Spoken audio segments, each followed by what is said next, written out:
രാഹുലെ UDF ഭയങ്കര കോൺഫിഡൻസിലാണല്ലോ. വോട്ടെണ്ണി 1 മണിക്കൂറിനുള്ളിൽ മുഖ്യമന്ത്രിയെ പ്രഖ്യാപിക്കുമെന്നൊക്കെയാണ് പലയിടത്തു നിന്നും പറഞ്ഞു കേൾക്കുന്നത്. ആര് പറഞ്ഞു എന്നുള്ളൊരു ചോദ്യം വേണ്ട. ഇതിപ്പോൾ സോഷ്യൽ മീഡിയ പലയിടത്തും പ്രചരിക്കുന്നു, ന്യൂസ് പ്ലാറ്റ്ഫോമുകളിൽ പ്രചരിക്കുന്നു. വല്ലാത്തൊരു കോൺഫിഡൻസ് ആണ്. എന്താണ് ഈ കോൺഫിഡൻസിന് പിന്നിലുള്ള യഥാർത്ഥ കാരണം? കേരളം കണ്ടതിൽ വെച്ച് ഏറ്റവും ശക്തിയുള്ള ടൈറ്റ് ഫൈറ്റ് ആയിരുന്നു. അങ്ങോട്ടും ഇങ്ങോട്ടും കനത്ത മത്സരമായിരുന്നു നടന്നത്. നമ്മൾ അടിത്തട്ടിൽ നോക്കിക്കഴിഞ്ഞാൽ അത്ര വലിയ ഇളക്കമൊന്നും ഇല്ലെങ്കിലും വലിയ ശക്തമായിട്ടുള്ളൊരു പോരാട്ടമാണ് ഇരു മുന്നണികളും തമ്മിൽ നടന്നിട്ടുള്ളത്.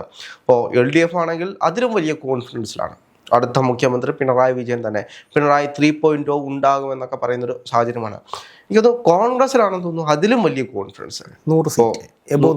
100 സീറ്റിൽ കൂടുതൽ ലഭിക്കുമെന്ന് VD സതീശന്റെ കോൺഫിഡൻസ്. അടുത്ത മുഖ്യമന്ത്രി തർക്കത്തിന് വേണ്ടിയിട്ട് VD സതീശൻ ഒരു വശത്ത്, മറുവശത്ത് രമേശ് ചെന്നിത്തല, അപ്പുറത്ത് KC വേണുഗോപാൽ, ഇങ്ങനെ നേതാക്കന്മാരുടെ ഒരു കൂട്ടം തന്നെ. ഇതിലും കോൺഫിഡൻസ് ആണ്. അടുത്ത മുഖ്യമന്ത്രി VD സതീശനാണ്, അടുത്ത മുഖ്യമന്ത്രി രമേശ് ചെന്നിത്തലയാണ്. ഭയങ്കര കോൺഫിഡൻസ്, കോൺഫിഡൻസിന്റെ അങ്ങേയറ്റം.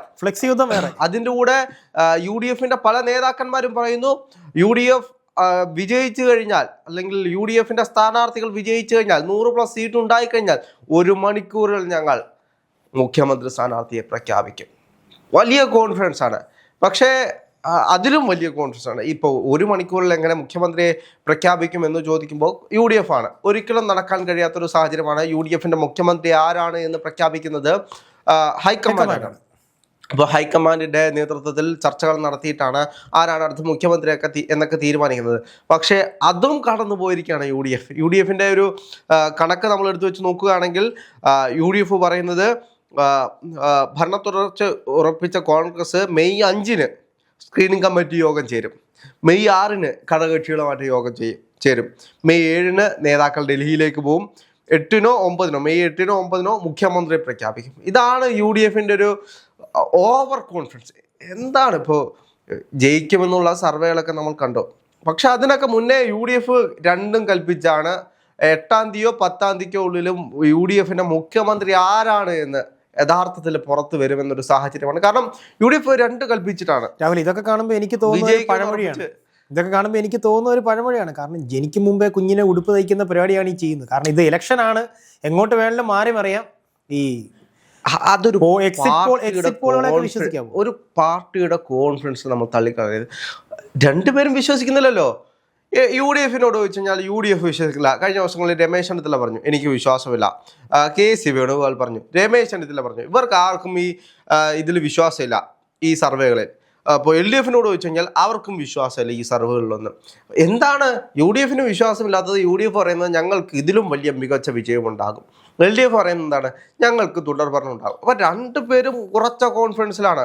ആരോട് ചോദിച്ചു കഴിഞ്ഞാലും ആരും സർവേകൾ വിശ്വസിക്കുന്നില്ല. സർവേയിൽ വിശ്വസിക്കാത്ത മാധ്യമങ്ങൾ പോലും വിശ്വസിക്കുന്നില്ല. 20 റിപ്പോർട്ടറൊക്കെ എടുത്ത് വെച്ച് നോക്കിക്കഴിഞ്ഞാൽ അങ്ങോട്ടും ഇങ്ങോട്ടും ഇരുന്ന് ആൻഡോ അഗസ്റ്റൻ ആണെങ്കിലും അരുൺകുമാർ ആണെങ്കിലും രണ്ടുപേരും അങ്ങോട്ടും ഇരുന്ന് ഞാൻ വിശ്വസിക്കത്തില്ല, അരുൺ സാർ വിശ്വസിക്കുന്നു, ഞാൻ വിശ്വസിക്കുന്നില്ല, രണ്ടുപേരും വിശ്വസിക്കുന്നില്ല.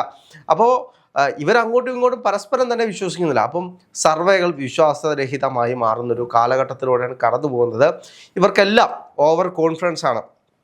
ഇപ്പോൾ റിപ്പോർട്ടർ ചാനലിലാണെങ്കിൽ പിണറായി 3.0 വരുമെന്നുള്ള ഓവർ കോൺഫിഡൻസ് ആണ്. LDFന് പിണറായി വിജയൻ 3.0 വരുമെന്നുള്ള ഓവർ കോൺഫിഡൻസിൽ തന്നെയാണ് അവർ പൊക്കോണ്ടിരിക്കുന്നത്. ഇപ്പോഴും അവരെ നയിച്ചുകൊണ്ടിരിക്കുന്ന ആ ഒരു ശക്തി എന്ന് പറയുന്നത്, അവർ മിണ്ടാതിരിക്കുന്നത്, അവർ സൈലൻ്റ് ആയിട്ടിരിക്കുന്നത്, 3-ാം തീയതി തെരഞ്ഞെടുപ്പിൽ അവർ വിജയിക്കുമ്പോൾ അത് മൊത്തത്തിൽ പുറത്ത് കാണിക്കാൻ വേണ്ടിയിട്ടാണ് അവരിയ്ക്കുന്നത്.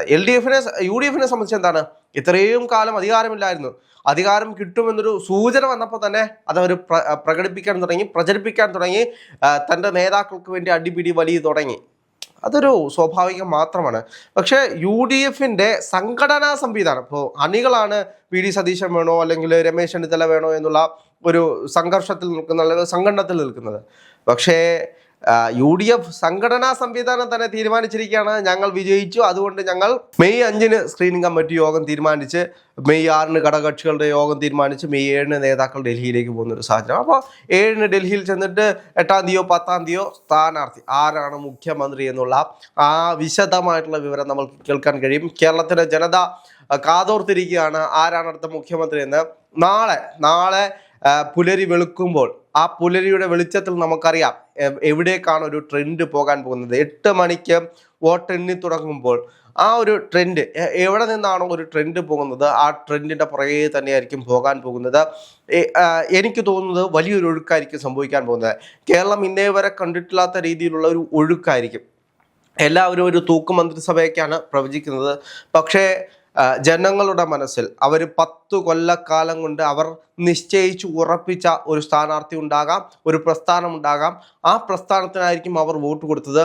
ആ ഒരു ഒഴുക്കിൽ എവിടെല്ലാം ആരെല്ലാം ഒലിച്ചു പോകുമെന്ന് നമുക്ക് പറയാൻ കഴിയില്ല.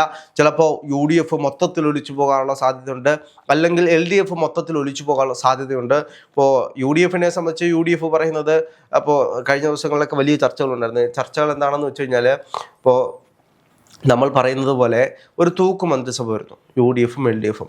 BJP ഒരു 3-4 സീറ്റ് പിടിക്കുന്നു, അല്ലെങ്കിൽ 5-6 സീറ്റ് പിടിക്കുന്നു. അപ്പോൾ UDFനെ പിന്തുണച്ചുകൊണ്ട് BJP വരുന്നു. UDF ആ പിന്തുണ സ്വീകരിക്കുമോ എന്നുള്ള ചോദ്യമാണ്.